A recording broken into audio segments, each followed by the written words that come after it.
Hello everybody, my name is Clarke and I am a film director.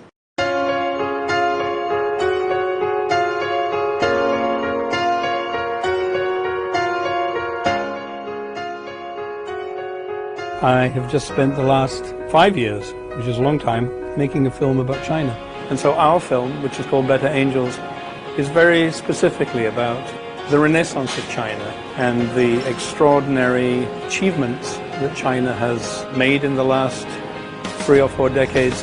One of the things I found was I wanted to make a film about China. I didn't realize that if I wanted to make a film about China, I had to go everywhere in the world, because China is everywhere. China is in Africa, China is in the Middle East, China is Europe, China is all over Asia.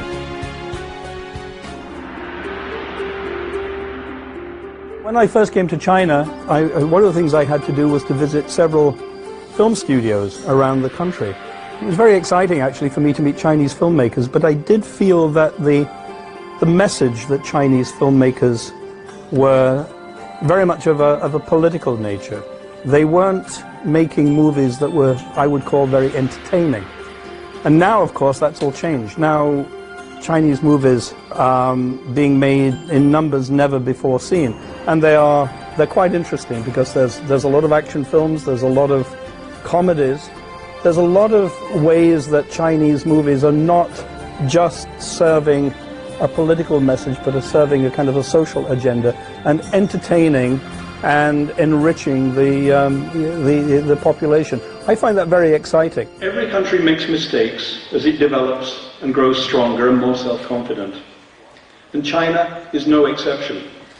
But despite missteps and false starts, it's important to remember how far China has come in the space of a few decades. Back in 1981, I saw malnourished children and real deprivation. Today, China feeds 1.3 billion people every day. I first came to China in 1981. Obviously, it was a very, very different place. In 1981, it was almost like being in the English countryside in the 19th century. It was very poor.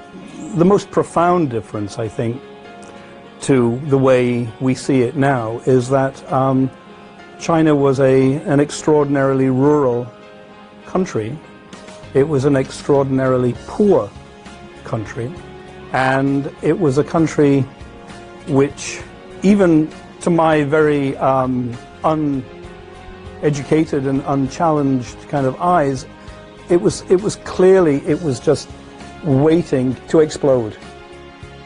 I want to make more films about China. I do think the big story of the 21st century, the big news story, maybe the biggest news story, is the rise and the renaissance of modern China, because it is going to have a significance for every single person on the planet. But it's also something which, for people in the West, it makes them anxious, it makes them worried.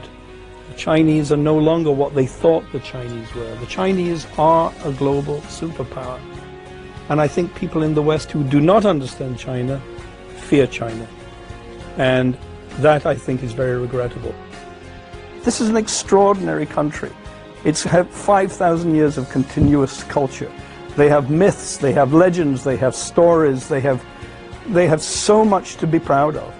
And because of that, I think if we can help the Chinese and also help the rest of the world to understand what the Chinese mean, what they're doing, who they are, how they think, how they love, why they laugh. If we can break down some of those barriers, I think the world might be a more peaceful and more harmonious place.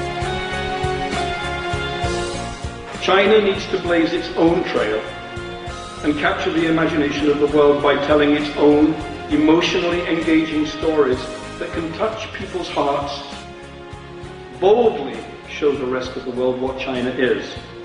And once the rest of the world realizes that we're all much more like the Chinese than we are different from them, I believe that all of those misgivings, those fears and suspicion will be replaced by admiration for everything that China has achieved and for the amazing place it has become.